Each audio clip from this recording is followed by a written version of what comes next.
2024 yılında araç muayene ücretleri zaten bildiğiniz üzere araç muayene ücretleri yüksekti ama yeniden değerlendirme oranı %58,46'da gelince bir tane kamyon 2,5 milyon lira.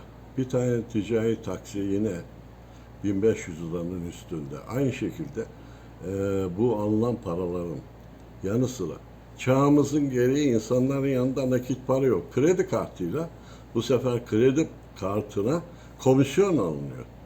Hiçbir uygulamada bu uygulanmayan şey bu muayene istasyonlarında mutlaka kredi kartıyla da ödemeyi kabul etmiyor. Diyor ki nakit para olması lazım.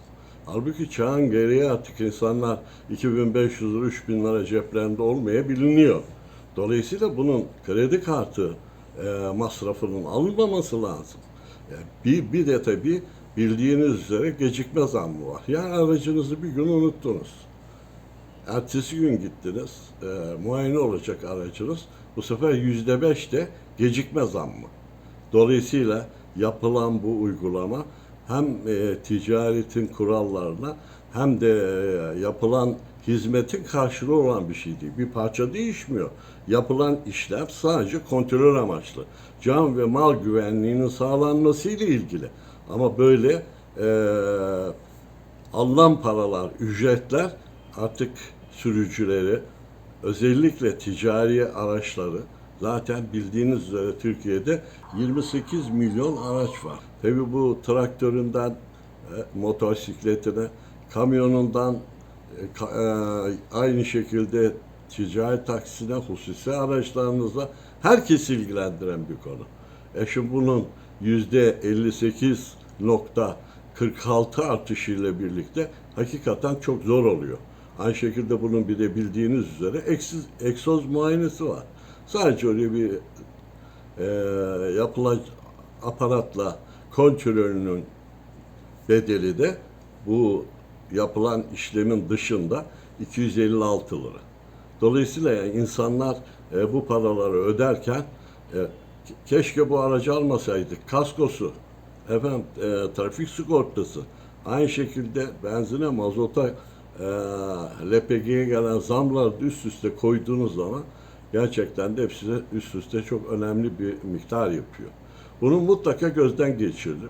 Bu firmaların en azından bu almış oldukları bu yeniden değerlendirme oranından feragat etmeleri veya biraz daha orada çalışanlarla ilgili asgari ücretteki artış oranındakinin uygulanması gerçekten insanları zora sokuyor.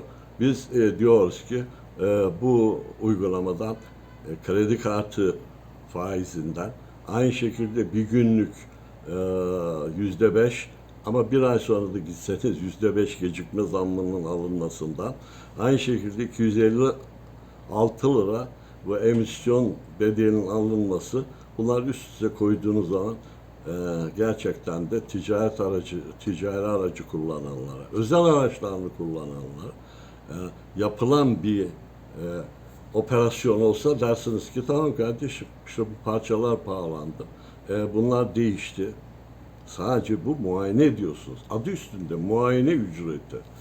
Dolayısıyla bundan vazgeçilmesi lazım.